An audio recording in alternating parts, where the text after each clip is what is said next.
After that night, which split his reality into before and after, Alex barely managed not to pack his things. His survival instinct screamed one thing: run, now. But the cold, faceless web of the contract, that month of mandatory work, held him firmly in this cursed place. Leave now and you lose not only your salary, but your reputation as well, and maybe raise unnecessary questions. Madness is not an argument for bureaucracy. Fear, however, does not tolerate loneliness. It takes root in isolation, grows into paranoia. Alex called everyone he trusted, telling the half-crazy story. Most responded with an awkward laugh or advice to get some sleep. Only Michael managed to come, his best friend since childhood, a man of practical mindset who believed that any problem could be solved with a crowbar, code, or a good dose of irony. The week they spent together in the cabin was strange. It was a shared pre-death anxiety. Together they patrolled the territory. Michael walked ahead, whistling, as if dispersing not only the insects, but the very atmosphere of mystery itself. Together they reviewed the footage from the cheap camera that Alex had installed in desperation in the corner of the living room. On the recording, there were only empty rooms, candle shadows swaying from the wind, and their own hurried figures. Nothing. Michael began to doubt. His healthy, rational distrust of everything mystical took over. He saw in Alex a nervous breakdown, exhaustion from loneliness, the possible effect of isolation on the unstable mind of a creative person. "Listen, brother," he said, when Alex once again stared into the darkness outside the window. "You're winding yourself up. An old house, wind and the cracks, owls, wild cats. You're a developer, not a ghost hunter. You need sleep and a break from this code." Sunday came, the day of Michael's departure. Alex felt the ground under his feet becoming weak again. He begged him to stay another day, at least until morning. "You see, there's nothing here." Michael put a hand on his shoulder, but in his eyes there was no longer sympathy, only mild irritation. He had urgent business in the city, a presentation for investors, a deadline. Life, real and concrete, was calling him back. At 4 in the afternoon, his old sedan disappeared into the dark tunnel of the forest road. The silence left behind was louder than any noise. It was saturated with threat.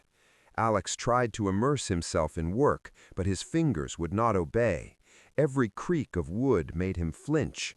He waited for nightfall like a condemned man. Half an hour later, the phone rang. Michael, Alex thought with relief. He probably forgot something. He raised the receiver to his ear, and instead of his familiar loud voice, he was seized by a wave of chaotic, inhuman noise. Not just screams, but howls transformed into an animal roar of terror, overlapping one another. A screech as if metal were breaking, heavy, interrupted breathing. And in the middle of this chaos, a recognizable but terribly distorted by despair voice of Michael broke through. "Alex, Alex, they're coming for you. They know the way." The last words turned into a strangled wheeze, then dull thud, as if something heavy fell to the ground, and dead silence followed. Only the empty hum of the line remained. The ice of fear that had been smoldering inside all week cracked, releasing a flood of panicked action. Reason shut down. Instincts took over. Weapon, light, shelter. Alex grabbed the issued carbine, threw a tactical backpack over his shoulders, inside which lay a powerful flashlight and a radio. He did not rush into the darkness to search for his friend. That would have been suicide. The survival instinct, harsh and selfish, suggested another plan. He ran out of the house and dashed not towards the road, but towards the old garage, shed, that stood 50 meters away, half swallowed by bushes. After the first incident, Alex had prepared a little. Besides the camera in the house, he had placed cheap sensor traps around the perimeter, right by the windows, devices that trigger on movement. And most importantly, his vehicle, an SUV, stood in that garage, fueled with a full tank. He climbed into the cabin, locking himself inside. His heart was pounding so hard it made him nauseous. He was cold, even though the engine was not running. He stared into the darkness, deep into the forest where Michael had disappeared. He is alive. He is definitely alive. They took him to lure me out. That's logical.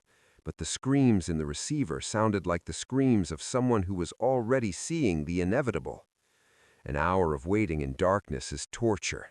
Every rustle, every crack of a branch grew in his mind into thunder. He imagined what they were doing to Michael. Then he imagined how they would come for him. Who were they? And then they appeared. Not suddenly. First one shadow separated from the forest wall, then a second, a third. They came out of the forest unhurriedly, with a sluggish, predatory confidence. There were 10 of them, or 12. It was hard to count, because they did not walk in a group. They simply occupied space. The figures were tall, abnormally elongated, with disproportionately long limbs.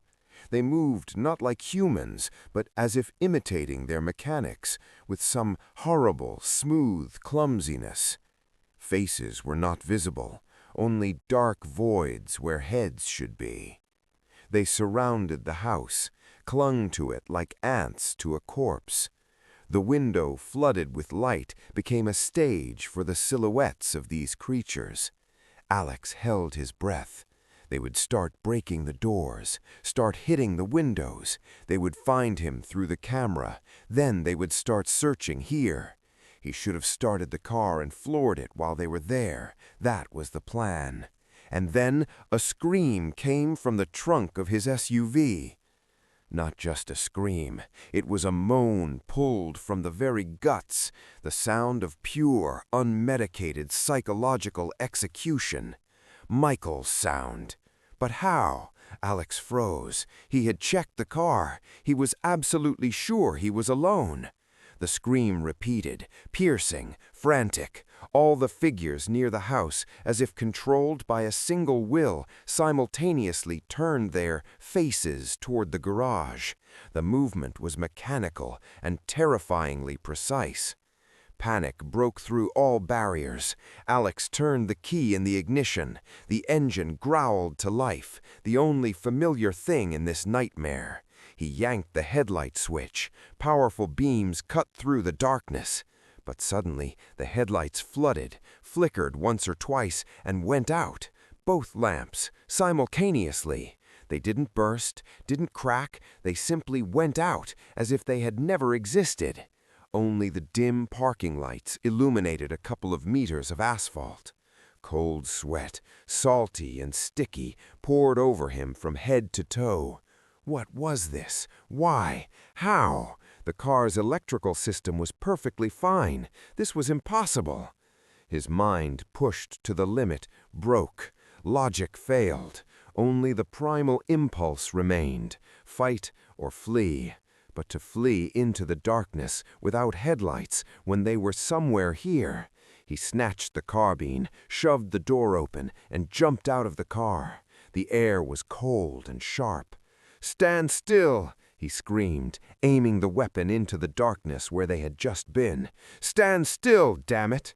His voice was wild, raw. He spun in place, trying to pierce the inky thickness of the night with his gaze. They froze. He felt it. They were here, surrounding him. The light refused to show them. He tried to make out shapes, eyes, something, but there was only a dark, dense nothing that swallowed even the faint light of the stars. The blow came from behind, not from the forest side, but from the side he considered safe, from the shadow of the garage itself. It was not just strong, it was precise, as if someone very knowledgeable in human anatomy had easily, almost professionally, placed a metal club or a stone fist into the point beneath the back of his skull. There was no pain. There was only a sharp, bright flash in his consciousness, as if someone had turned the light off in the entire universe. His body, tense to the point of trembling just a moment ago, became soft and limp. He did not hear the sound of his own fall onto the cold ground. He woke up in the hospital. He was found unconscious by neighboring forest rangers on the very zone he was supposed to patrol every day.